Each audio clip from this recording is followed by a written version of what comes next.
University থেকে masters করেছি, ওই ইউনিভার্সিটির অ্যাফিলিয়েশন নিয়ে প্রশ্ন করা হচ্ছে, ওই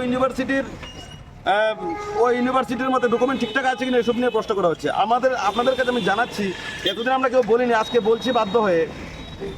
আমি যে কলেজ থেকে বিএড করেছি, কিংবা আমার সাথে যারা যে কলেজ থেকে বিএড করেছে, আমাদের ক্লাসমেট তারা 2021-এ ত্রিপুরা টেট পরীক্ষা দিয়ে চাকরি পেয়েছে অনেক।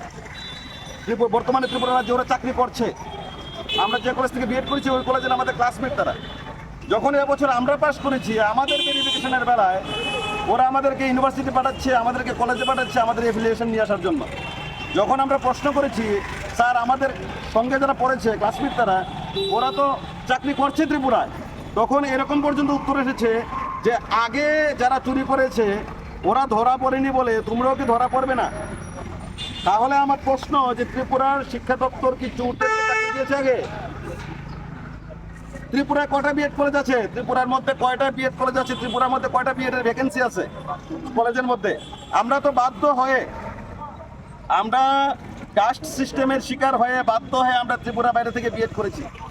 তারপর কি দেখা গেছে যে আমাদেরকে বারবার প্রশ্ন করা হয়েছে, তোমরা যে কলেজ থেকে করেছো কলেজ কি ভ্যালিড না। আর 2016 থেকে শুরু করে 2022 পর্যন্ত যারা ত্রিপুরায় টেট পরীক্ষা দিয়ে চাকরি পেয়েছে, এদের মধ্যে ম্যাক্সিমাম ত্রিপুরার বাইরে থেকে বিএড করে চাকরি পেয়েছে। ওদের বেলায় তো কোনো ভেরিফিকেশনের এত পরিমাণ ঝামেলা হয়নি। তাহলে আমাদেরকে ভেরিফিকেশনের ঝামেলা করার মূল মোটিভটা কি? আমাদের রিক্রুটমেন্ট প্রসেস লেট করা। প্রত্যেকটা বিষয় প্রাথমিক স্তরে এত পরিমাণ শূন্যবোধ। আমরা যদি শিক্ষা দপ্তরে একটা প্রশ্ন করতে যাই, ওরা আমাদেরকে একটা সিম্পল আনসার দেয়, আমাদেরকে জিজ্ঞেস করো না তোমরা গিয়ে কোর্টে কেস করো। আমাদের কেসের টাকা কে দেবে? আমরা বেকার। আপনারা জবাব দেবেন না তো কে দেবে? আমরা মাননীয় শিক্ষামন্ত্রী স্যারের সঙ্গে দেখা করার কোনো সুযোগই পাই না, আমরা দেখাই করতে পারি না। কেন আমরা দেখা করতে পারি না? শিক্ষামন্ত্রী স্যারের সঙ্গে দেখা করবো না তো কার সঙ্গে দেখা করবো? পূর্ববর্তীকালে তো শিক্ষামন্ত্রী স্যারের সঙ্গে অনেকেই দেখা করেছে। শিক্ষামন্ত্রী স্যার তো স্পষ্টভাবে জবাবও দিয়েছেন, কি অসুবিধার জবাব দিতে। আমরা কি এমন প্রশ্ন করবো যে আমাদের সঙ্গে দেখাই করা যায় না? আমাদেরকে ছাড়ুন, 2022-এর যারা ক্যান্ডিডেট ছিল কতবার চেষ্টা করেছে জানেন শিক্ষামন্ত্রী স্যারের সঙ্গে একটু দেখা করার জন্য? ওদেরকে পর্যন্ত দেখা করতে দেওয়া হয়নি। আর আমরা আজ থেকে 4, 5 বার 6 বার আমরা শিক্ষামন্ত্রী স্যারের সঙ্গে দেখা করার চেষ্টা করেছি, আমাদেরকে দেখা করার কোনো সুযোগই দেয় না। আমরা কি চোর নাকি ডাকাত, নাকি আমরা গিয়ে স্যারের কোনো ক্ষতি করে ফেলবো? আমাদেরকে দেখা করার সুযোগ দেওয়া হয় না কেন? আমরা রাজ্যের জনগণ, আমাদের ভোটে যদি একজন শিক্ষামন্ত্রী হয়ে থাকেন, আমাদের সঙ্গে দেখা করবেন না তো কার পশ্চিমবঙ্গবাসীর সঙ্গে দেখা করবেন নাকি আসামবাসীর সঙ্গে দেখা করবেন?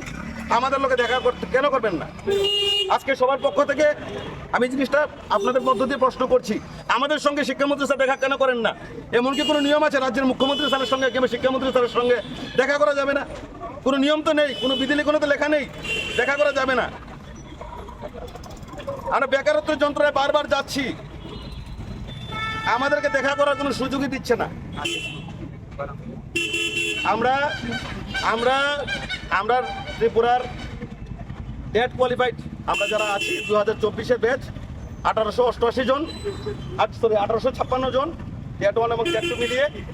আমাদেরকে যেন সবাইকে অতি সত্বর নিয়োগ করা হয়, সবাইকে যেন অতি সত্বর নোটিফিকেশন দিয়ে আমাদের পোস্ট নতুনভাবে ক্রিয়েট করে সবাইকে যেন একসাথে নিয়োগ করা হয়, এটাই আমার দাবি। হলো আমাদের মেরিট লিস্ট চাই আর সেকেন্ড লিস্ট। মেরিট লিস্টটা তাড়াতাড়ি আমরা পেতে চাই, আর সেকেন্ড লিস্ট কবে আউট হবে সেটাই জানার জন্য স্যারের কাছে আবেদন নিয়ে আসা হয়েছে। আপনারা তো বহুবার এসেছেন, কোনো কি ফল পেয়েছেন? আশানুরূপ তো কোনো ফল পাইনি, তার জন্যই তো বারবার আসা। রাজ্যের মুখ্যমন্ত্রী বা যিনি শিক্ষামন্ত্রীর দায়িত্বে আছেন কিছু বলবেন ওনার উদ্দেশ্যে? না স্যার, স্যার তো সবটা বলেই দিয়েছেন, সেইটাই আমাদের বক্তব্য। হয়েছে কিছুদিন পর ভেরিফিকেশন হয়, এখনো হয়তো কিছু ভেরিফিকেশন বাকি রয়ে গেছে।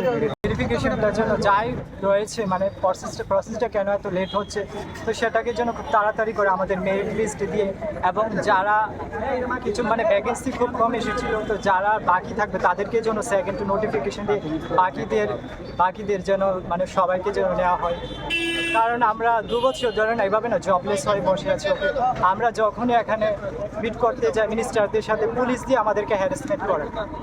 তো আমরা এটাই বলবো আমাদের জন্য খুব তাড়াতাড়ি রিক্রুটমেন্ট করা হয়, বিকজ প্রচুর স্কুল রয়েছে যেখানে 1-2 টিচার দিয়ে স্কুল চালাচ্ছে।